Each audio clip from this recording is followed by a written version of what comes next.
Oh, very good. Good morning mga kaspero. So mag-spear fishing tayo. Ito yung service natin. Meron tayong import ngayon, si sir. Ayan. Grabe ang tangkad mga kaspero. Ano kaya madadali natin? Yung service natin dito. Oh, good morning, say hello to my vlog. So we're gonna do jigging, spear fishing, and hope we can catch a big fish today. That's my body. I'm you too. Okay? Yeah. It's, I don't know current, I don't know. You can follow me. So napapalaban tayo ng paunti. Good morning. This is the friend of my body.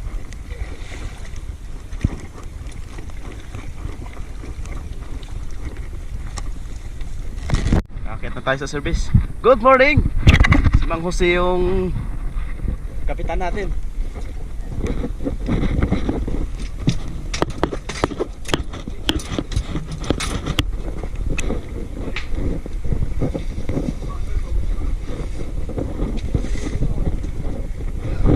Isang hay naman dyan. Ayan si Mang Jose, driver natin. Kasama natin si Master Arif. Good morning. Say good morning, Rick. Good morning. Yo, what's up from Boracay, Philippines? Yo. So ito yung Hopefully we catch some fucking big fish. If not, I don't care. I'm on the boat.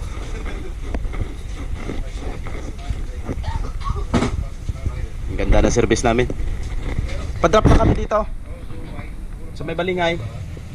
Sa may balingay.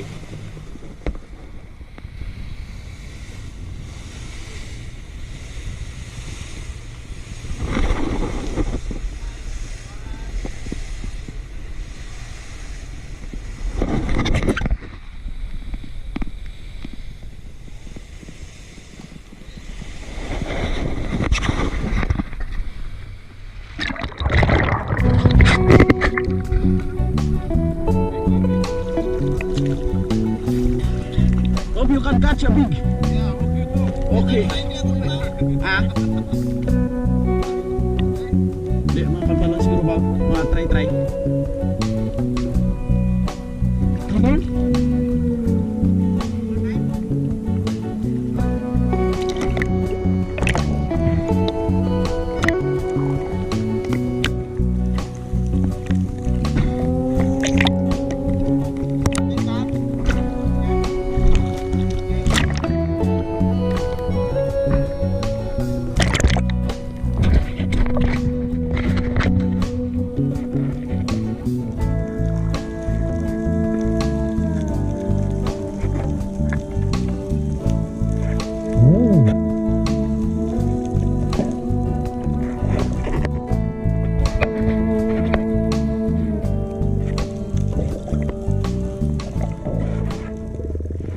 At let's start hunting na tayo mga kaspero.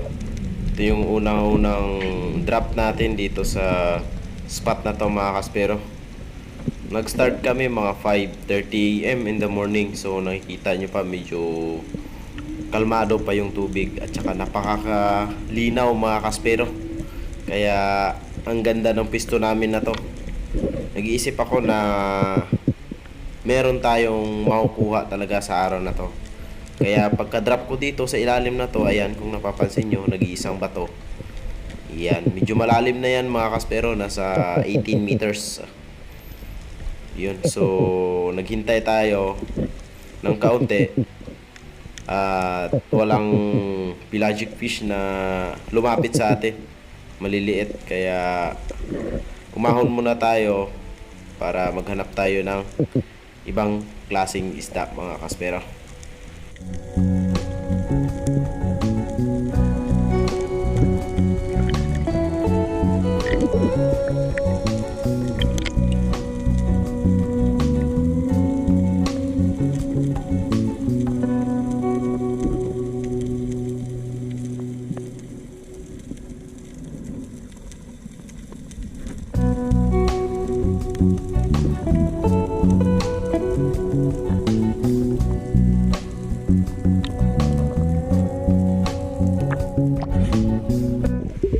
Bali, pangalawang sisid mga kaspero. Itong spot na to, yung bato na yan mga kaspero, pinapanaan ko talaga yan ng Maori Sea Perch o kaya tinatawag sa amin ditong kanlay. So, nung pag-drop ko mga kaspero, meron tayong nakitang isang piraso, ayan. So, tinarget ko mga kaspero, sana matamaan natin ito. Ayan, kung napapansin nyo mga kaspero, ayan siya. Siguro mga 3 kilos na ito mga kaspero. Sayang, ito sana yung pinakauna-unahan nating isda mga kaspero, pero tinamaan nga natin kaso nakawala mga kaspero. Kaya bawi tayo sa next dive natin.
At ito mga kaspero, chance na tayong makakita ng mga rainbow runner. Ayan, napapansin nyo, kaso palpak pa rin yung pana natin mga kaspero, hindi pa rin tinamaan.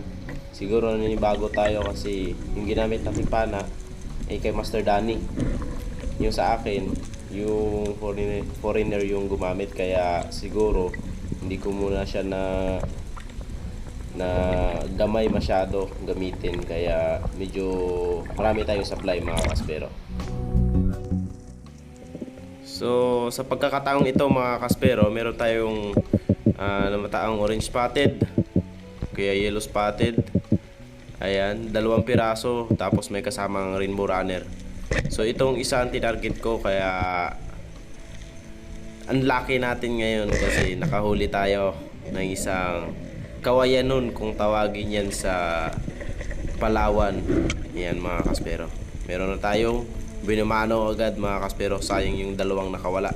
Pangatlong isda na sana ito mga kaspero, pero good thing na nakahuli na tayo ng isa. Sana madagdagan pa mga kaspero.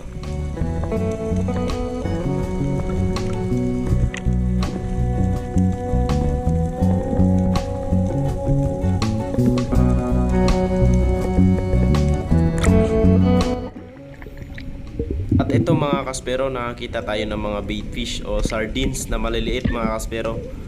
Alam yan ng mga kapwa natin mga spero, kapag merong ganyang klaseng mga isda, automatic merong mga trevally, tugtut, at higit sa lahat king mac o Spanish mackerel or tanigi mga kaspero. Kaya sumisid agad ako, tinimingan ko, hinanap ko, at wala akong nakita mga kaspero. Pero hindi ako nawala ng pag-asa. Sinundan ko itong mga bait fish na to mga kaspero kung saan sila pupunta.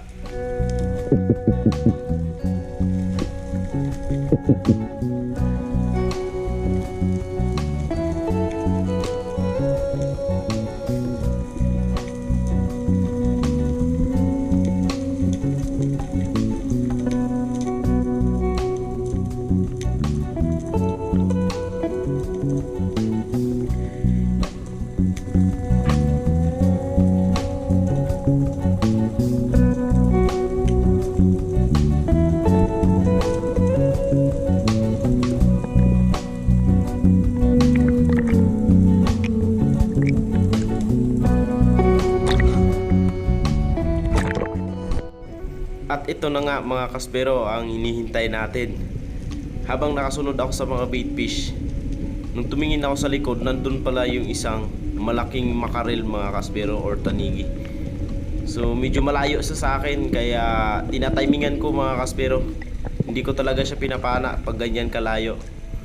Sayang lang kasi na baka makawala or hindi tumagos yung shaft natin. Kaya umangat ako ulit at naghahanap tayo ng pagkakataon na ma-encounter ulit siya sa pangalawang pagkakataon mga kaspero.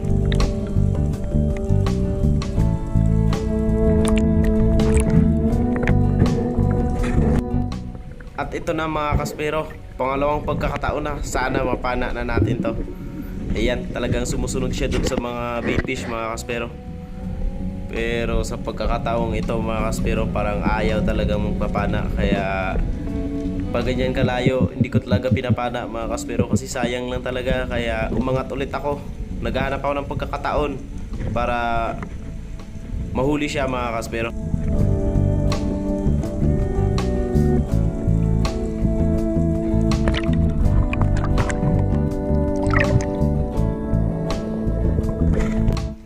Ayun mga kaspero, at sa wakas ito na yung pagkakataon nating mapana siya mga kaspero. Ayan, yun sa pole, at ang ganda ng patama natin mga kaspero. Na spine shot pa natin, kaya sa pangatlong pagkakataon talaga siya nagpahuli mga kaspero. Ayan yung nakita natin, yung una, pangalawa at ito pangatlo mga kaspero. Sa pole. Nahuli natin ito mga kaspero, bali isang orange spotted na trevally yung nadali natin at saka isang makarel. So yung kasama ko sa taas sumigaw agad kung narinig nyo mga kaspero, kasi tuwang-tuwa siya na nakahuli tayo ng makarel. Siguro nasa 15 or 14 kilos ito mga kaspero. Ayan, habang paangat ako mga kaspero, kinukuha ko na yung isang pana, pinapaabot. Hindi yan nakatutok sa akin mga kaspero, medyo pababa yan, kaya secured yung gun natin na nakaharap sa atin. Kaya ayun, dali-dali akong nagpahinga para i-secure yung fish na i-second shot natin para hindi na makawala mga kaspero. Talagang para sa akin itong makarel na to, at syempre para sa mga bisita na kasama natin. Ayan, kaya napakasaya sa pakiramdam mga kaspero pag yung isdang para sa'yo, para sa'yo talaga. Ayan, kung napapansin nyo, itim na yung pinakabuntot niya mga kaspero, dahil na spine shot siya, hindi na siya nakalaban masyado. Ayun, dalawang shaft na, secured na yung fish natin.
Yeah. The name Europe Palamida. What here is Spanish mackerel? Palamida. Yeah, yeah.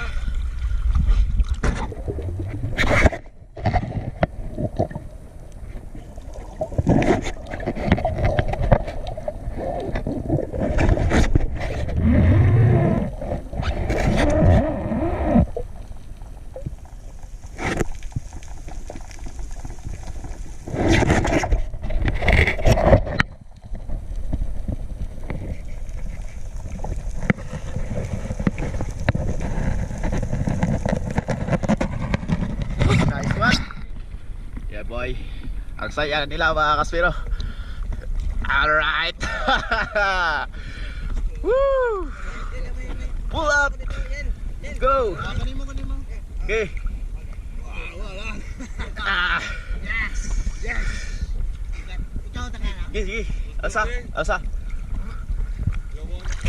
Alright. Woo! Jenom som osledoval tu jeho techniku. Úplne dobré bolo to. Hej, to je Palamida. Palamida sa volá v Európe tady. Jo. To je meso. Okay, akit na tayo. Grabe, ang saya natin mga kaspero. Can hold! Top. Yeah. Very, very good.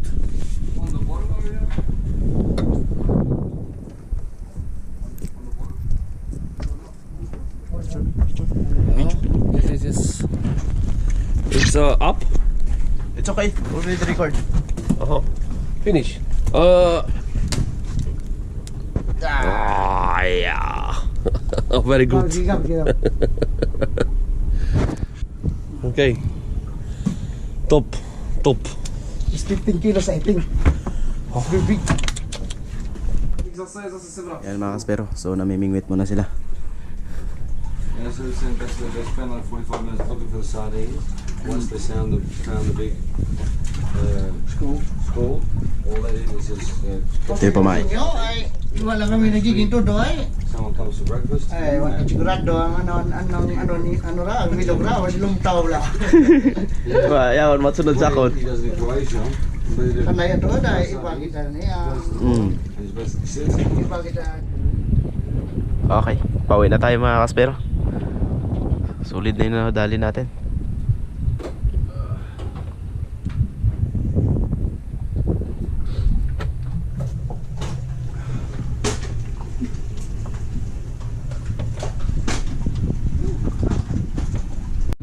Binubuhat ni Mang Jose. Yan. Swerte niya ngayon kasama siya mga kaspero. Taka-timing tayo ng malaking mackerel. Nice one. So, baka may shoutout ka dun sa inyo. Shoutout mo na. Mayroon na shoutout na pala dyan sa mga taga Antipolo. Ayun. Ito, huli ko. Malaking tangigi. Mga katropa ko dyan sa Antipolo. Shoutout na lang. Ayun. Okay. Ayos. Ito, ilapag ko na at uwi na kami. Okay. Kuta na kami, kuta na eh. Meron pang dito. Meron pa isang talakitok ko. Malakito ko. Mga 3 kilo. 3 kilo. Yes. Okay, guys, uli na kami. Slice for the Uwi na kami. slice for the chicken. You don't like that one. Napakasaya ng pakiramdam mga kaspero yung ganitong service. Sana lagi. Kahit saan tayo pumuntang spot dito, maganda mga kaspero. Yun o, kasama natin.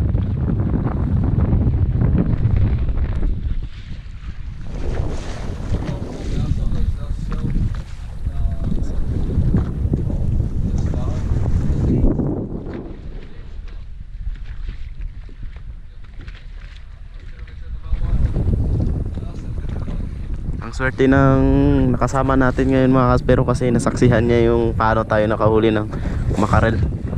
So sila na bahala dyan mamaya kung anong luto nila gagawin doon.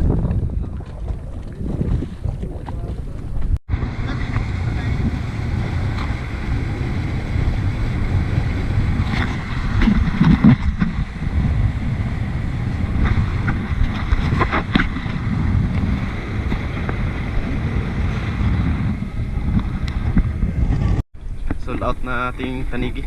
Ulo na lang natira. Master Kanti, Master Dodoy oh. Sa bilog tanigi, sa bilog ng sa. Ayan. Kawin na tayo mga kaspero. Ito yung natira sa ating mackerel. Ayan. So hinati natin yung kalahati, binigay natin sa kanila. Tapos yung kalahati dinala ko. Ito. So nakapagbenta pa ako mga kaspero ng 1.9 kilos dito banda na part. Ayan. Tapos yung ulo na ito ibebenta ko pa rin to para meron tayong gastos mga kaspero. Tapos yung talakitok binili na rin. Lucky day natin. Alas ilang oras lang pero sulit yung biyahe natin mga kaspero. Okay mga kaspero, yung dalawang slice nagtira tayo at sinibawan natin. Ayan. Yan. Ang sarap, sariwa-sariwa. Yun, let's eat mga kaspero. Ang sarap pag bagong huli oh. Yan. Sama ko si misis. Yan. Kain.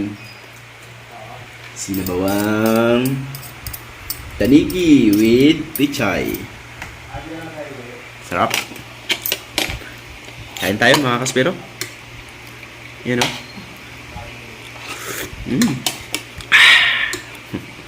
So, mga kaspero, salamat. Yun. Shoutout muna tayo mga kaspero. Shoutout kay Rolly Tiradiray. Shoutout sa iyo bro. Kay Edlas Production. Shoutout bro. Kay Larsky Hortileno. Shoutout from Maubag, Tabogon, Cebu. Shoutout sa iyo bro. Siyempre sa ating kasama sa Tablas Romblon. Siyempre kay Pots. Ayan, shoutout sa iyo bro. Ingat ka lagi dyan, dive safe. Balang araw, pupunta ulit ako dyan, magdadive tayo. Siyempre kay Romy Magloyan, shoutout sa iyo bro. Kay Aliwang Spearfishing, shoutout. And then kay Rudy Dilapia, shoutout po. Kay Dennis De La Cruz, shoutout po. And kay Jennifer Maranan, shoutout po sis. Kay Hanford Di San Jose family from Kaluya, Antique. Shoutout sa inyo dyan bro. Ingat pa ko lagi dyan and dive safe. Kay Nerhel Deloria from Negros Oriental, lokal ng Dumaguete. Ayan, shoutout sa inyo bro. And then kay Richie Ceiling Works Metal Furing. Shoutout sa iyo. And then kay Junmar Ilaya. Ayun. Shoutout sa inyo mga bro. And salamat sa walang sawang pagsuporta and always sa pag-comment sa aking mga video.